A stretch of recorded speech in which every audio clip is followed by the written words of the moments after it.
Hi, we're the NASA Seas Galaxy Classification Team. We are on the Redshift Wrangler subteam, and today our presentation will be on learning about the history of the universe. My name is Jackson Sula. I'm from Cleveland, Ohio. Hi, my name is Sandra Hernandez. I'm from Miami, Florida. And my name is Vaishnavi Koirtala, and I'm from McKinney, Texas. Starting off, we'd like to introduce the Redshift Wranglers project, a NASA citizen science initiative launched in May of 2023 by astrophysicists, PhD students, and undergraduate researchers at the Rochester Institute of Technology. The project obtains spectral data from the Subaru and Keck observatories in Hawaii, as well as the Hubble Space Telescope. Volunteer citizen scientists can then go through this published data and classify emission and absorption lines. So far, the project has made 67,299 classifications with 3,664 completed subjects out of the 5,859 total subjects in the current database being focused on. The project aims to train machine learning with the help of volunteers to identify emission and absorption lines more accurately from an object spectrum. The ultimate goal for this project is to use spectroscopy to learn more about distant galaxies, as well as improve a timeline for galactic evolution. An important concept throughout our research is redshift. You may have heard of the Doppler effect, which is when light or sound from an object, let's say an ambulance or a noisy car, increases in frequency or pitch as it moves towards the viewer and decreases in frequency or pitch as it moves away. Redshift is when light waves are shifted to longer and redder wavelengths as a galaxy or other object moves away from us. Blue shift is the exact opposite, and it is when light waves are shifted to bluer and shorter wavelengths as the object moves towards us. Doppler redshift occurs due to the expansion of the universe, and it is mathematically represented as z, which equals the observed wavelength minus the resting wavelength divided by the resting wavelength. The resting wavelength is a value that is predetermined, and it is typically calculated in a laboratory. Our project aims to answer two main questions surrounding citizen science and its applications. The two questions being, can we determine the redshifts to distant galaxies through spectra provided by NASA's Citizen Science Project? With the given spectral data, can we refine the light travel time, or the number of years since the light was emitted from the galaxy? When light is emitted by an object, it can be split into its component parts using a prism. This creates a fingerprint of elements called the spectrum. The data we get from the Redshift Wranglers consists of a 1D and a 2D spectrum. The 1D spectrum is a measure of brightness at different wavelengths, and the 2D spectrum breaks up the light from different galaxies into different wavelengths. Together, it can be used to find the emission lines and absorption lines from the data. The project asks amateur scientists to identify emission lines and absorption lines in the spectrum. The emission lines are peaks that stand out in the 1D plots and that are matched with bright spots in the 2D spectrum. On the other hand, absorption lines are lines that spike downwards in the 1D plot with dark gaps in the 2D spectrum. Skylines are a result of atmospheric interference, usually resulting in spikes running up and down the data, which can mess up our process. Hydrogen is one of the most common elements in the galaxy. Due to the electrons jumping to the second energy level from distant energy levels, hydrogen can present itself as multiple wavelengths. These wavelengths are defined in the Balmer series.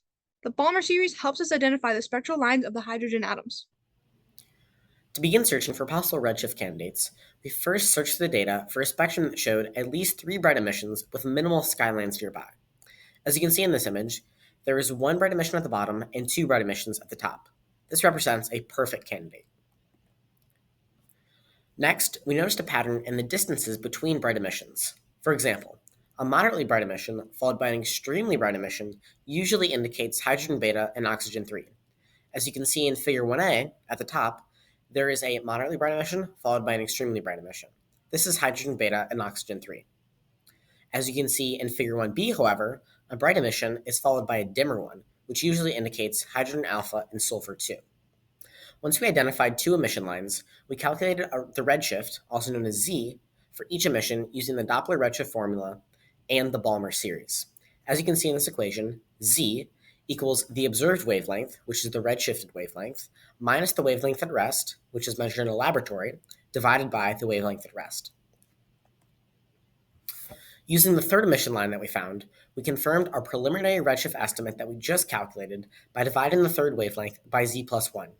And we do this because we are no longer looking for a redshift. We already have that.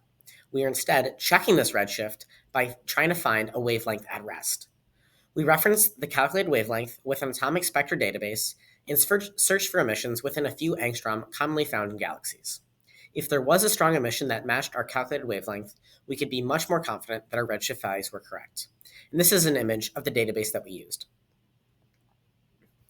By then using an accepted cosmological model, we confirm the calculated redshift by checking if the estimated light travel time matched the given light travel time.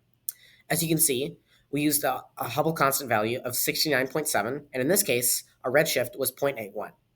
We then got a light travel time of 6.951 billion years.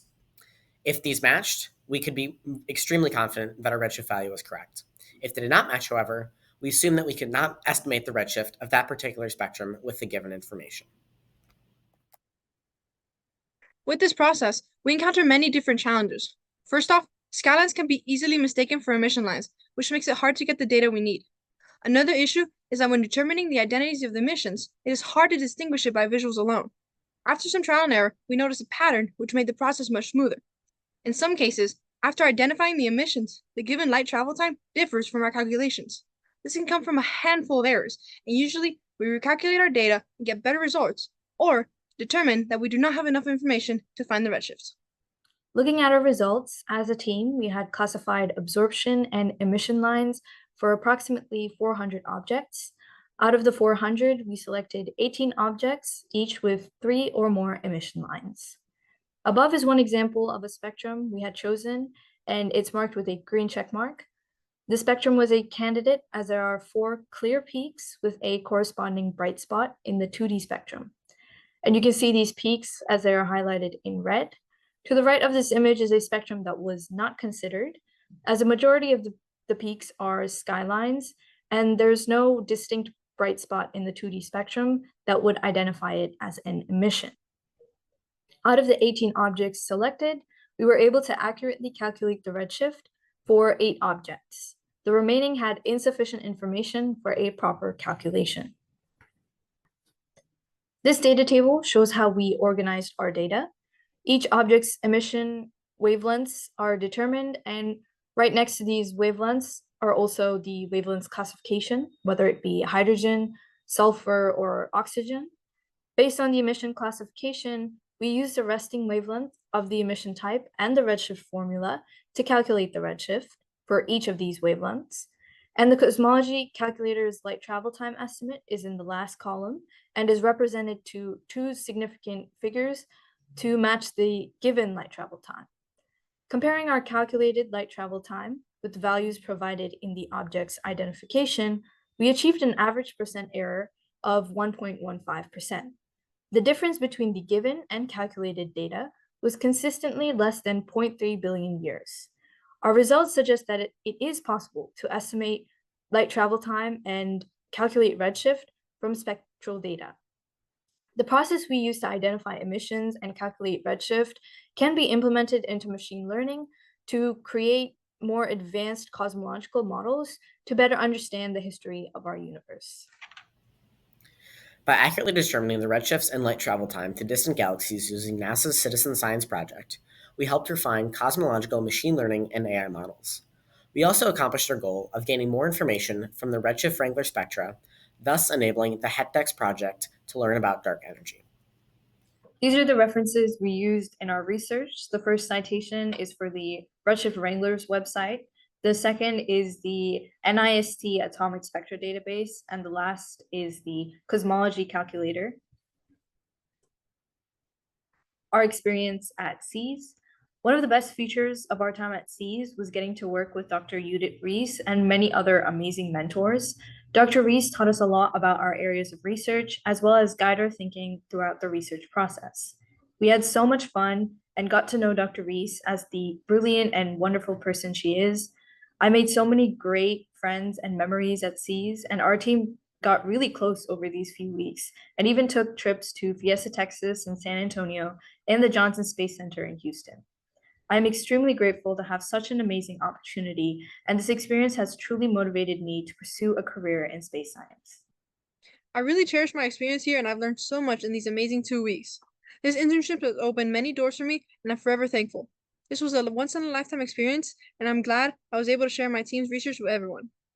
My time here at SSCs has easily been the favorite part of my summer thus far.